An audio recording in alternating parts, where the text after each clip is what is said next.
안녕하십니까. 조몽토론사입니다. 오늘은 그 사망 근로자의 퇴직금 미지급 사건에 대해서 말씀드리겠습니다.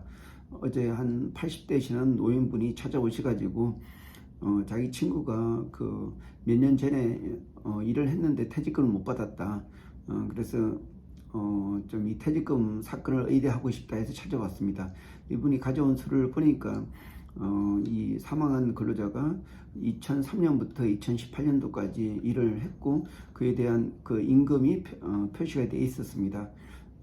그래서 그 이분에 대한 그 퇴직금 그 미지급 사건에 대해서 진정을 의뢰를 했는데 그 이 사건에 대해서 살펴본 결과 세 가지 쟁점이 있었습니다.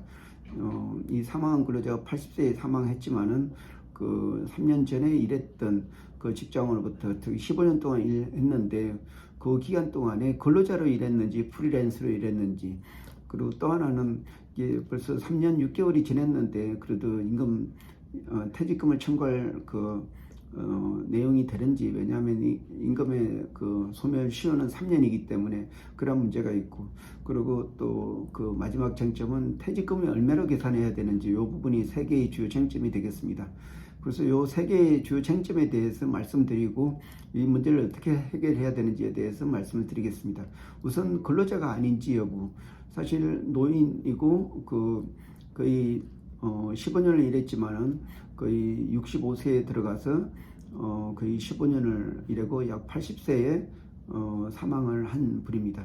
그리고 이분이 실질적으로 일한 게 2003년부터 2018년 동안인데 그 급여 대장에 그 통장 그 내역에 보니까 매달 일정하게 10일 날 그 150에서 160만 원이 들어왔고, 이분이 해야 되는 거는 그 업체에 의무적으로 방문해서 그 전기 기사로서 그 어떤 전기 안전 여부에 대해서 측정을 하는 그러한 뭐 전문 방문 기사였습니다.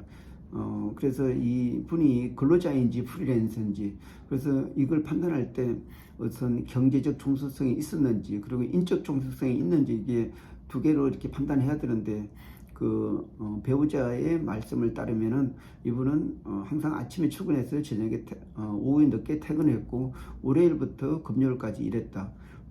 이 부분은 인적 종속성이 있다는 것으로 판단됐고, 그리고 지급받은 임금이 항상 고정적으로 정해져 있었습니다. 이런 걸 볼 때는 어떤 개인 사업을 한 게 아니고 고정적으로 전속적으로 일을 했다는 것, 다시 말해서 경제적 종속성이 인정이 되기 때문에 그 어떤 임금을 목적으로 근로를 제공해주는 이러한 근로기준법상의 근로자라고 판단할 수가 있겠습니다. 그리고 두 번째로 그 임금 소멸시효가 근로기준법 49조에 따라서 그 3년을 초과하면은 청구할 수 없다. 그런 부분이 있는데 이 벌써 3년 6개월이 됐는데 임금을 청구할 수 있는지 여부.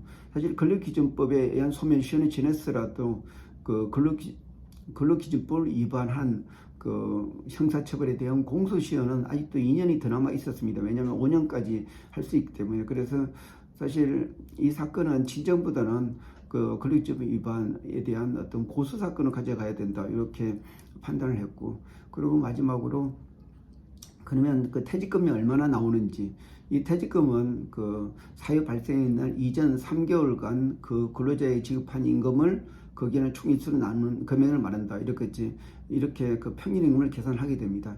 또 퇴직금은 계속근로연수 1년에 대해 31분의 평균임금으로 지급한다. 다시 말해서 아까 그 평균임금 1일치 계산하는 방법에다가 그리고 30일을 더하고 그리고 이분의 근속연수인 15년을 이렇게 하게 되면은 약 한 2,400만 원이 계산이 됩니다.